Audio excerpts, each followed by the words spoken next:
Hi everyone. आपल्याला माहीत आहे की आपण आता BMS चूज केलं आहे म्हटल्यावर श्लोक तर येणार.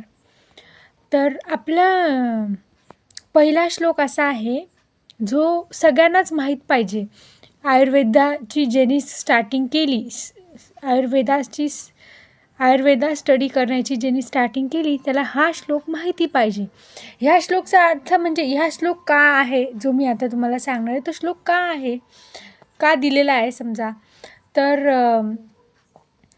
ह्या श्लोकचा हेतू असा की ह्या श्लोकमध्ये असं सांगितलं आहे की आपल्या आयुर्वेदाचं एम काय, what is the aim of Ayurveda, हे त्या श्लोकमध्ये सांगितलेलं आहे.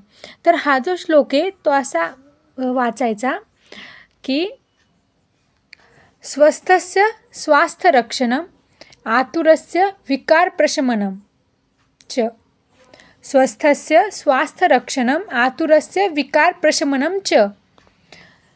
तर कधी कधी काय कन्फ्युजन होतं सगळ्यांना, इन्क्लुडिंग मी. स्वस्थ आपण असं बोलताना असं बोलतो स्वास्थ्यस्य स्वास्थ्य असं बोलून देतो, पण आपल्याला लक्षात ठेवायचे लिहिताना बोलताना की ते जे स्टार्टिंग आहे ती स्वस्थपासून आहे.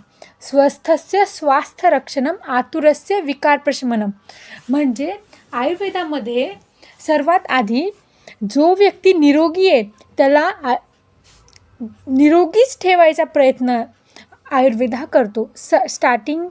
आयुर्वेदाच्या स्टार्टिंगला आयुर्वेदामध्ये स्वस्थ व्यक्तीलाच स्वस्थ कसं ठेवायचं याचा विचार केला जातो. आणि त्यानंतर जर एखाद्या व्यक्तीला व्याधी असेल म्हणजेच डिसीज असेल किंवा एखादा व्यक्ती आजारी असेल, अनहेल्दी असेल, तर त्याला कसं हेल्दी बनवायचं, त्याला कसं स्वस्थ करायचं ह्याचा हा जो पार्ट आहे डिसीजवाला तो आयुर्वेदाचा नंतरचा पार्ट आहे.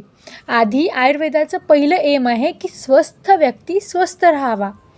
तर स्वस्थस्य स्वास्थ्य रक्षणम म्हणजे निरोगी व्यक्तीचं स्वास्थ्य स्वस्थ ठेवायचं काम हे फर्स्ट आहे आयुर्वेदामध्ये. समजलं? तर हा श्लोक कसा आहे? स्वस्थस्य स्वास्थ्य रक्षणम आतुरस्य विकारप्रशमनम च. समजलं? स्वस्थस्य स्वास्थ्य रक्षणम आतुरस्य विकारप्रशमनम च. ठीक आहे, थँक्यू.